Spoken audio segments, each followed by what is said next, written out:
By way of part of the frontal lobe of our brain, the orbital frontal cortex detects what we perceive as a mistake.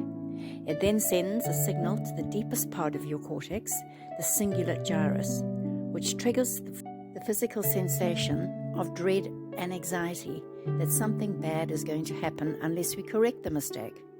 Our brain's well-designed system to drive us to correct the mistake. Once your brain receives the signal that you are moving towards acting on correcting the mistake, the orbital frontal cortex and the cingulate are automatically deactivated.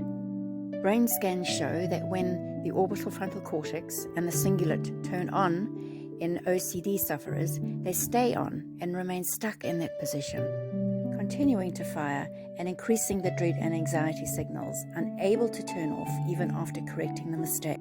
Just like the faulty circuit in chronic pain, it's a false alarm that continues to fire. Or it could be an infection that causes the cardiac to swell. For the most part, it is caused by fear of or focus on the anxiety itself, and or the dread of something bad happening, increasing the anxiety signal, unable to turn off. Medication can help to lessen the anxiety, but doesn't eliminate the OCD. Suppressing the emotion without processing it only magnifies the feelings of anxiety. And focusing on trying to change the anxiety only intensifies the dread. OCD is a faulty neurological system that needs to be changed on a neurological level by reprogramming the brain, retraining it, directing it with laying down and reinforcing new neural circuits.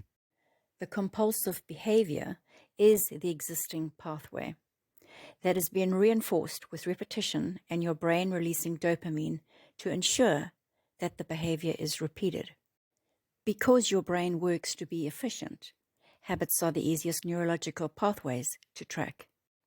And by way of your brain's association, detecting a signal that implies that you have made a mistake and your obsessive behavior, you will keep on that neural circuit. It becomes stronger and more reinforced with each repetition so that it becomes an automatic habit. Your brain is controlling you. However, you can gain back control by forming a new neural pathway. With giving it all of your focus, you'll have less of your attention on the old one. And without attention on that old pathway, your brain's glial cells will prune off those links. Because you're focused on the OCD, that becomes a mistake for you to correct. Because you're stuck in anxiety mode, the alarm doesn't turn off. So you're driven to keep trying to correct the mistake, therefore repeating the behavior.